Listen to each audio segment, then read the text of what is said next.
नमस्ते, स्वागत है आपका केंद्रीय विद्यालय संगठन में जो इंटरव्यू होने वाले हैं और उसके डेमो टीचिंग को लेकर के और बहुत सारे इंटरव्यू अन्य अन्य इंटरव्यू भी होते हैं, तो उसमें भी आप यह डेमो टीचिंग अवश्य पढ़ा सकते हैं।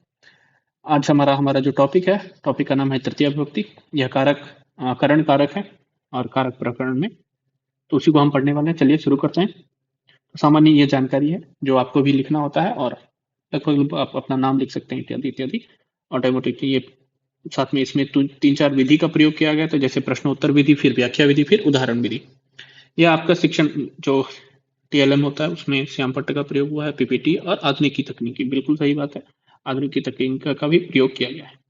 अब इसमें इससे होता होता मतलब कि आएगा क्या क्या, तो देखिए पहला तो विभक्ति का ज्ञान हो पाएगा छात्रों जो तृतीय विभक्ति के बुनियादी नियम, स्वरूप और व्याकरणिक ढांचा का व्यापक ज्ञान को प्राप्त कर पाएंगे। दूसरा, करण की पहचान, मतलब कि वाक्य में साधन क्या है, साधन को बहुत अच्छे सुगमता के साथ में पहचान कर पाएंगे। साथ में सूत्रों को भी वर्गीकृत कर पाएंगे और प्रयोग भी बहुत अच्छे से कर पाएंगे, क्योंकि संस्कृत लेखन में, संस्कृत संभाषण में तृतीय विभक्ति का शुद्ध उच्चारण के साथ में और आत्मविश्वास के साथ में प्रयोग कर सकते हैं जब इस पाठ को पढ़ लेंगे। चलिए आइए हम बच्चों के प्रीवियस जो प्रायर नॉलेज है उसको जानने की कोशिश करते हैं। तो नमस्ते, कैसे हैं आप लोग? मुझे ये बताइए कि कर्म किस विभक्ति में होता है? कर्म किस विभक्ति में होता है बच्चों? बहुत सुंदर, किस विभक्ति में होता है? द्वितीया विभक्ति में। अच्छा, एक बात बताइए, रामः लेखन्या लिखति, रामः लेखन्या लिखति। अच्छा, इसमें लिखने का साधन क्या है? किससे लिख रहा है? तो लेखनी से लिख रहे हैं। बहुत सुंदर।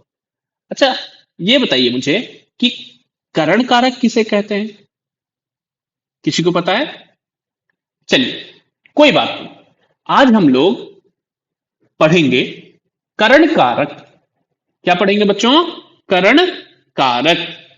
आइए यहां पर देखिए ध्यान से, यहां पर रामः लेखन्या लिखति। दूसरा क्या है वाक्य? दूसरा वाक्य है बालकः हस्तेन खादति, बालकः हस्तेन खादति।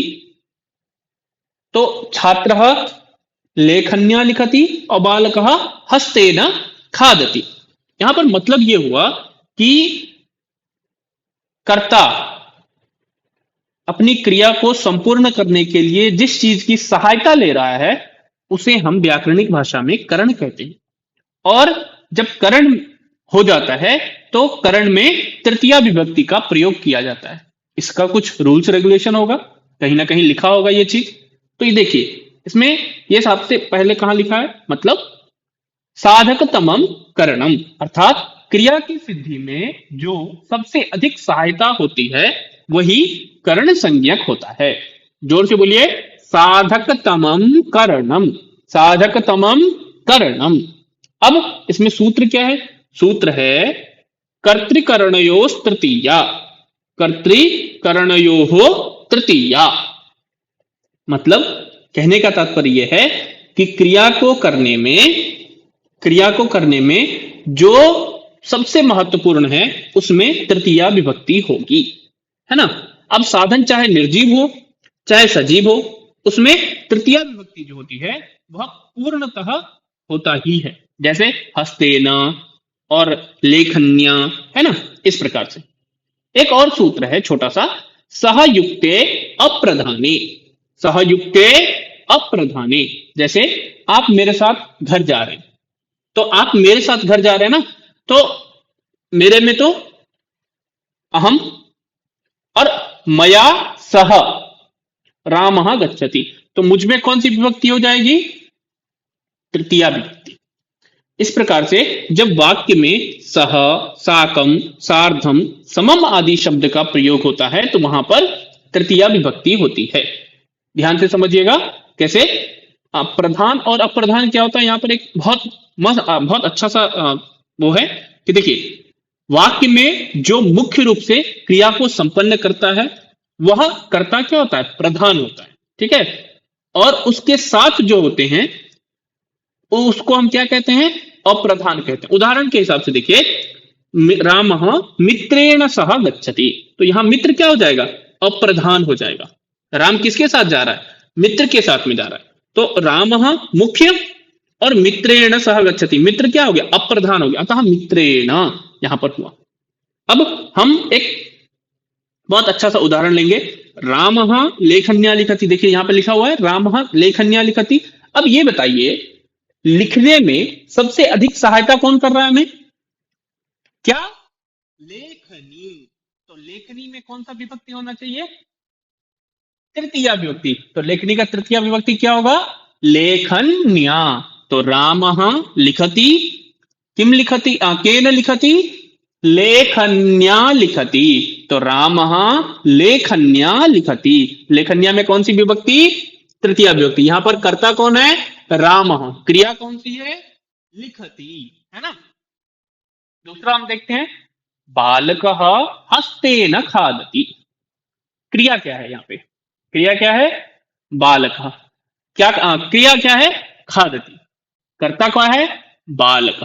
चलिए, खादति जो क्रिया है इसमें साधन क्या है, इसमें सबसे अधिक महत्वपूर्ण कि कैसे खा रहा है वो, कैसे खा रहा है, मुंह से तो खा रहा है, परंतु मुंह तक ले जाने के लिए क्या है, हस्त, हाथ। तो हाथ क्या हो जाएगा, करण हो जाएगा। हाथ क्या होगा बच्चों, करण। खादती क्रिया को संपादित करने में हाथ क्या है, सबसे प्रभावी है। हाथ क्या है, प्रभावी है, इसीलिए हस्ते न होगा, ठीक है। आगे देखिए, राम मित्रेण सह गच्छति, राम मित्रेण सह गच्छति। अब देखिए, यहां पर सह साकम सार्धम शब्द था, तो उसमें क्या था, अप्रधान में, मतलब जिसके साथ में जा रहा है उसकी कौन सी विभक्ति, वेरी गुड, तृतीया विभक्ति।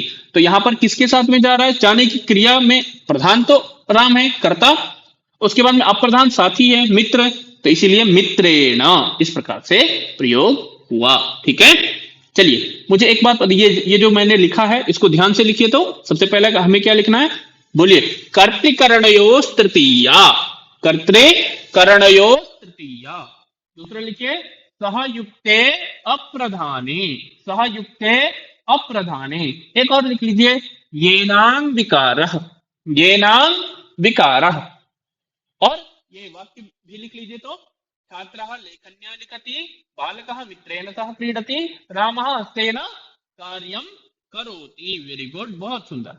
अच्छा, मुझे एक बात बताइए आप लोग, छात्रः लेखन्या लिखति, यहां पर लेखन्या में कौन सी विभक्ति होगी, कौन सी विभक्ति, द्वितीय नहीं, कौन सी विभक्ति, तृतीया विभक्ति। बहुत सुंदर। साधन में कौन सी विभक्ति होती है, तृतीया विभक्ति होती है। चलिए, एक और बताइए, बालकः मित्रेण सह क्रीडति, यहां पर कौन सा सूत्र होता है, कौन सा सूत्र, सह साकम सार्थम, या फिर सहयुक्ते अप्रधाने, सहयुक्ते अप्रधाने। अच्छा, कृषकः हलेन कृषिं करोति, कृषकः हलेन कृषिं करोति, किससे हल, कृषि, जो कृषक है, जो किसान है, वो किससे हल वो कर रहा है, कृषि कर रहा है, हल से। तो साधन क्या हो जाएगा, हल। साधन मतलब करण, साधन मतलब करण। तो करण में कौन सी विभक्ति बोला था मैंने, तृतीया विभक्ति। Very good. अच्छा, एक बात बताइए, तृतीया विभक्ति किस कारक में होती है, करण कारक में। अच्छा, करण कारक की पहचान किस प्रकार की जाती है, बहुत सुंदर, सह शब्द के योग में किस विभक्ति का विधान है, बहुत सुंदर, हस्तेन। बताइए, हस्तेन में कौन सा शब्द है, कौन सा लिंग है, वेरी गुड, बहुत सुंदर। चलिए, होमवर्क लिखिए, तो लेखन्या हस्तेन मित्रेण सह, इससे 3 संस्कृत वाक्य बना करके लेकर के आइए, ठीक है। इससे आउटकम्स क्या होगा, इससे छात्र करण कारक और तृतीया विभक्ति के अंतर को समझ पाएंगे और वाक्य का निर्माण में सूत्र का व्यावहारिक ज्ञान को पहचान करने में भी सक्षम होंगे। आज हमने इसी प्रकार से जो कारक प्रकरण है इसके अंतर्गत तृतीय विभक्ति का बहुत अच्छे से अध्ययन किया। आगामी कक्षा में हम चतुर्थी विभक्ति का भी अध्ययन करेंगे। और आपको कुछ और अगर पूछना हो, कुछ और आपको जानकारी चाहिए हो, तो आप जरूर कमेंट करें। आप हमारे मेल पे भी मैसेज भेज सकते हैं। और कुछ पूछना हो तो अवश्य, मैं हमेशा आपकी सहायता में, जब भी मुझे समय मिलेगा, मैं आपकी सहायता के लिए जरूर उपलब्ध रहूंगा। जब भी मुझे समय मिलेगा मैं आपको अवश्य रिप्लाई करूंगा। साथ ही साथ में आप यूट्यूब जो हमारे यूट्यूब चैनल पे अगर आप नए हैं तो प्लीज इसको सब्सक्राइब कर लें। उसके साथ में आप व्हाट्सएप पे भी जुड़ सकते हैं और आप टेलीग्राम चैनल के माध्यम से भी हमें फॉलो कर सकते हैं। Thank you.